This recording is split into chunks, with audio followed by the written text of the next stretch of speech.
तुम सब कुछ कर सकते हो। एक गांव में दो छोटे बच्चे रहते थे और दोनों जिगरी दोस्त थे। दोनों की उम्र ज़्यादा नहीं थी। एक की उम्र 6 साल थी और दूसरे की 7 साल। दोनों साथ खेलते, साथ पढ़ते, साथ ही सारी चीज़ें करते। एक दिन जब दोनों खेल रहे थे तो खेलते खेलते उन्हें ये पता ही नहीं चला कि कब वो गांव से दूर आ गए। वहाँ पर एक कुआं था। दोनों खेलने में इतना मशगूल थे कि अचानक से एक बच्चा जो 7 साल का था वह उस कुएं में गिर गया। दूसरा बच्चा डर भी रहा था और परेशान भी था कि आखिर वो अपने दोस्त को कैसे बचाए। वहाँ पर कोई था भी नहीं और गांव से काफ़ी दूर आ जाने की वजह से उनकी आवाज़ किसी के पास जा भी नहीं पा रही थी और वो दूसरा 6 साल का बच्चा अपने दोस्त को छोड़कर जा भी नहीं सकता था। तभी वहाँ पर एक रस्सी मिली। उस बच्चे ने अपने दोस्त को वो रस्सी पकड़ाई और बोला, तू जोर से पकड़, मैं खींच रहा हूँ।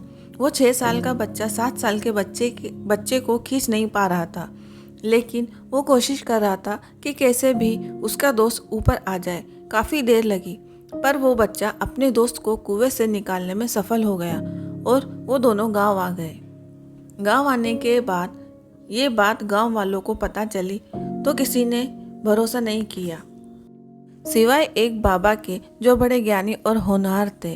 जब सबको ये बात पता चली कि वो होनहार बाबा उन बच्चों की बात पर भरोसा कर रहे हैं तो सबको लगा कि कोई तो बात है, क्योंकि वो कभी झूठ नहीं बोलते और अगर वो मान रहे हैं तो कुछ बात होगी ज़रूर। इसलिए सभी लोग बाबा से पूछने वहाँ पहुँचे कि आप भरोसा क्यों कर रहे हैं।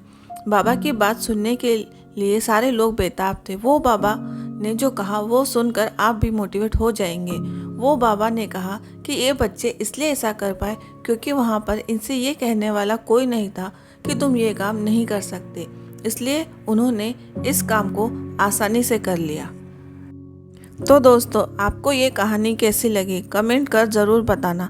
अगर आपको ये कहानी अच्छी लगी तो लाइक करें और सब्सक्राइब करें। फिर मिलते हैं अगली कहानी के साथ। हमसे जुड़ने के लिए धन्यवाद।